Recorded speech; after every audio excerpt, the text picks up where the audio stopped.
You split the monolith into 20 microservices, and somehow instead of getting simpler, everything is breaking. The screen is chaotic because the architecture is chaotic. Services everywhere, lines everywhere, nobody can tell what depends on what. So let's collapse the mess down to the smallest useful question. One order service and one payment service. We have two services but one question. Do they talk synchronously or asynchronously? Synchronous is the blue path. Order sends an HTTP request, then waits. Payment has to answer before order can move on. The clocks keeps running. An order is blocked. Asynchronous is the orange path. Order emits an event and keeps serving other work. Payment handles the event later, and the answer finds its way back. Everything else in this video is a variation on that choice. REST, gRPC, queues, event buses, sagas, service mesh, real-time push. The trick is not memorizing every tool. The trick is knowing when each communication style fits. REST is where most production systems start, but not every API is friendly. Sometimes the first thing you met is a noisy URL, a noisy payload, and a useless error. Now strip that away and look at the normal web flow. A user taps checkout in the browser. The browser talks to the order service over HTTP. The call is just post/orders. The body is JSON, item, quantity, and whatever the service needs. Order processes the request and returns 201 created. That is why REST dominates public APIs. REST is good for public APIs, browser clients, and simple CRUD resources. But the trade-off is visible now. REST is synchronous. The caller waits. The round trip adds latency, and services are coupled while the request is in flight. For a hot internal path between orders and payment, the next question is, do we still want JSON or do we need something faster? Here is the internal service version of the same problem. Order needs payment to answer quickly. REST and JSON work, but on a hot path, payload size and parsing overhead matter. That means a strict service contract, binary protocol buffers, generated clients, and one connection carrying many requests. Watch the payload shrink. The big JSON blob turns into compact binary. The latency counter drops from REST style numbers into single-digit milliseconds. That is why gRPC has lots of advantages. Smaller payloads, faster parsing, multiplexing, and type-it contracts. Use it for internal service-to-service calls, high-throughput paths, and polyglot system. But gRPC does not remove the core synchronous risk. Payment can still be slow. Payment can still fail. Order can still sit there waiting. So the next production problem is not payload size, it is the failure. Now, payment dies. Order is still trying to call it. The failed call counter climbs, and the screen tells the truth. No retry logic means cascading failure. Every team eventually add the same hovering around synchronous calls. Retries, timeout, circuit breakers, metrics, tracing, mutual TLS. If every service implements that logic itself, the same problem gets copied into 50 repositories. A service mesh moves that concern into sidecars. The envoy proxy appears next to the service. Traffic goes through the sidecar first. Your application still speaks normal HTTP or gRPC, but the sidecar intercepts the calls and applies the production rules. Now, the retry attempt is visible. The mesh retries the call, handles the timeout, and records what happened. That is why teams adopt it. Retries, timeouts, mutual TLS, metric, and tracing without changing every application. When the full mesh appear, the services are no longer just calling directly. They are part of a controlled network layer with sidecars and a control plane. Use it when you have many services, strict security requirements, and consistent observability needs. But sometimes synchronous is not enough. Sometimes the best answer is to stop waiting.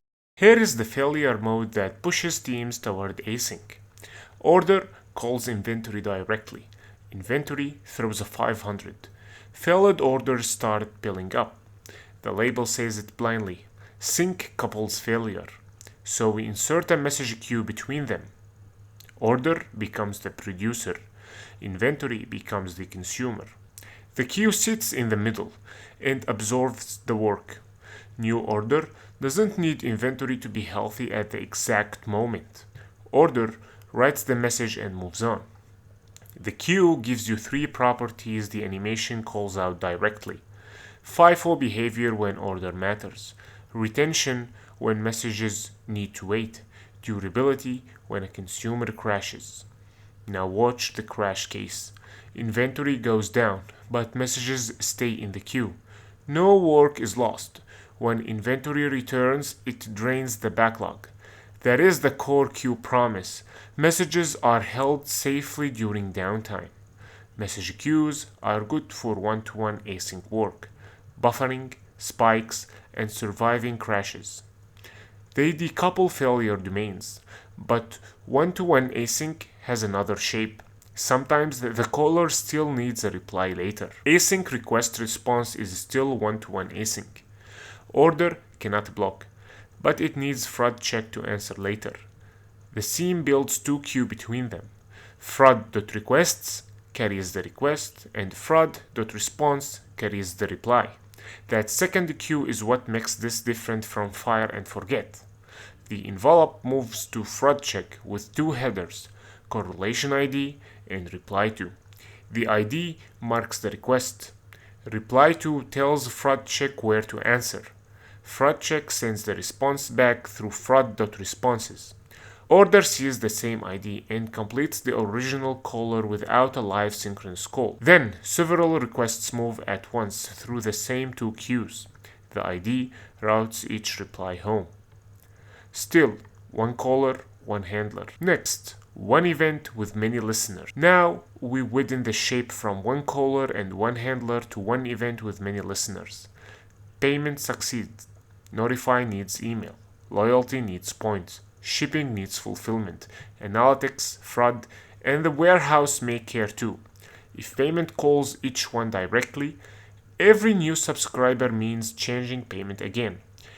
That is why the code panel keeps growing. Instead, payment publishing one event to an event bus. The event bus fans it out to every subscriber that cares. Payment stays unchanged. New services plug in at the edge. This is publish subscribe. One publisher, one event, many independent listeners. As subscribers join, payment still publish the same event. The count grows, but the publisher doesn't know who's listening. This is how you avoid turning one service into the owner of everyone else's workflow. For simple PubSub, use SNS, EventBridge, or Google PubSub. For high throughput streams, reply, ordering, and event history, the animation zooms into Kafka. Kafka is a distributed log. Events go into partitions, consumer read by offset. Brokers replicate the data. Consumer groups let worker divide the partition, while each group processes the stream independently. That is why Kafka is useful for analytics and rebuilds. A consumer can reply from an early offset. By the end, the subscribers arrange around Kafka, and the question change. Publishing event is not the whole workflow. What happens when one service commits, the next service commits, and then the third step fails? That is the problem Saga is about to solve. This is why Saga exists. Start with the tempting idea. One transaction across all services. Order commits. Payment commits. Inventory fails. That is the problem. ACID doesn't work across service boundaries. A Saga avoids one giant transaction. Order, payment, inventory, and shipping each own a local transaction. Each step commits locally, then publishes the event for the next service. Order created. payment completed, stock reserved, but workflows still fail. When inventory fails, the Saga enters compensation mode. The reverse events undo the work that already committed. Cancel payment goes back to the payment. Order failed goes back to the order. That is the core rule. Every forward actions need a compensating action. Pay becomes refund. Reserve stock becomes release. Ship becomes cancel ship. The order still fails, but the system returns to a consistent state. This does not give you instant atomicity. It gives you eventual consistency with an explicit recovery path. Use it for distributed transactions, multi-service workflows, and failure paths that must be controlled. And that leaves the next design question. Who coordinates the workflow? That is orchestration versus choreography. When events start driving workflows, somebody has to answer. Who is in charge? There are two patterns, orchestration and choreography. In orchestration, one central service conducts the workflow. The orchestrator tells each worker what to do in order: validate, charge, reserve inventory, and then ship. You get central control, visible progress, retry state in the single place to change the workflow. That is why tools like step function and temporal exists. In choreography, there is no conductor. Each service reacts to events and publishes the next event when it finishes. Order emits an event. Payment reacts. Inventory reacts. Shipping reacts. The workflow emerges from the event handlers. You get distributed control and team independence, but the flow is harder to see from one place. The comparison makes the trade-off concrete. Orchestration wins on visibility and debuggability. Choreography wins on flexibility and failure isolation. Neither is universally better. Use orchestration when the workflow is complex, changes often, or need a clear audit trail. Use choreography when the services are independent and the process naturally follows events. Most real system uses both. Now, move from service-to-service communication to real-time user updates. The user is tracking an order on a phone. The slow way is pulling. The client asks again and again, has anything changed? Pulling does not scale. Thus, WebSockets solve this with one persistent connection. The browser starts with an HTTP request, upgrade the connection, and then both sides can send messages whenever they need to. That is why WebSockets fit chat, multiplayer games, collaborative editing, live cursors, and anything where the client and server both talks. Server-send events solve a simpler version of the problem. The server streams update over plain HTTP. The client just listens. There is no bidirectional protocol to manage, and reconnection behavior is built in. For notifications, feeds, logs, or a delivery map where the phone only watches, SSE is often the cleaner choice. So the rule of thumb is simple. Use SSE if one-way push is enough. Use WebSockets when you truly need both directions. Quick check. We have 8 scenarios that you need to answer to test your knowledge. Quiz 1. Order is placed. Inventory needs to update, but inventory has been flaky. What belongs between order and inventory?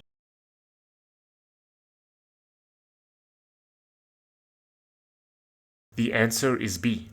SQSQ. It buffers the update and decouples order from inventory failures. Quiz 2. Payment just succeeded. Notify, loyalty, and shipping all need to hear about it. Who tells the others?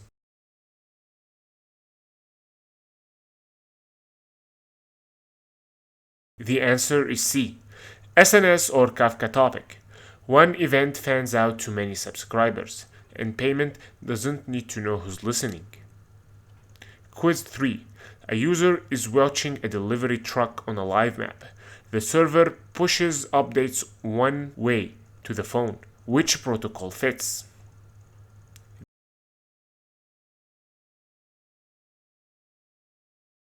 The answer is C, SSE. If the client only listens, server-sent events are simpler than a full bi-directional WebSockets. Quiz 4. Payment needs a fraud score from risk. It is an internal hop with a sub 50 milliseconds target. Which protocol to use?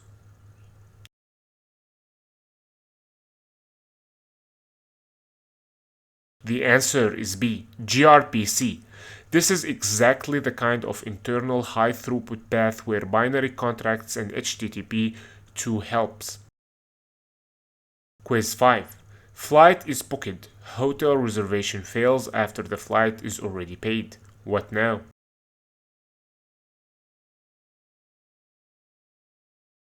The answer is C, Saga compensation. When distributed transactions are not available, you undo committed steps with explicit reversed actions. Quiz 6. 50 servers need mutual TLS everywhere, and audit wants 0 application code changes. What handles it?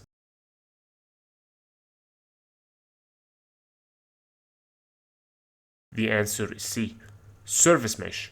Sidecars can handle mutual TLS, retries, and observability outside the application code. Quiz 7. Check out the changes every sprint. Has many services and need visibility into every step. How should it coordinate?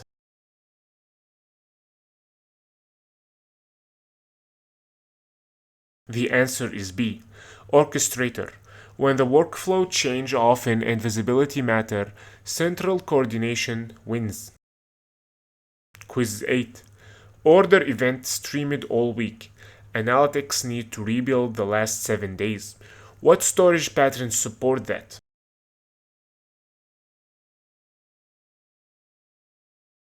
The answer is C, Kafka.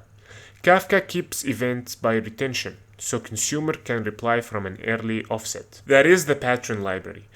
Queues decouples one worker. Topic fan out to many listeners. SSE pushes one way. gRPC speed up internal calls. Saga compensate. Meshes harden service traffic. Orchestrator coordinate workflow. Kafka reply history. The hard part is not knowing the names. The hard part is matching the pattern to the constraint. So how do you choose? Start with the root question on screen. Do you need an immediate response to process? If the answer is yes, you are in synchronous territory. Public or external API? Use REST. Internal hot path? Use gRPC. That branch is about request, response, and latency. If the answer is no, you are in asynchronous territory. One consumer, use a queue. Need a reply later? Use async request response with correlation ID. One event with many listener, use pops up. That branch is about decoupling, buffering, and fanout.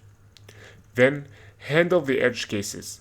Need real-time UI, SSE for one-way push, WebSocket for two-way communication. Multi-step workflow that can fail halfway through, use a Saga. Consistent security and observability around service traffic, that is where service mesh belongs. The final grid is the whole toolkit.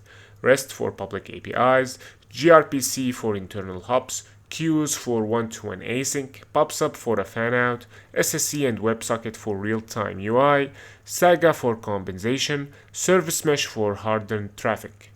Microservices are not about knowing every tool. They are about knowing when to pick what. If you enjoyed this video, make sure to subscribe. See you in the next one.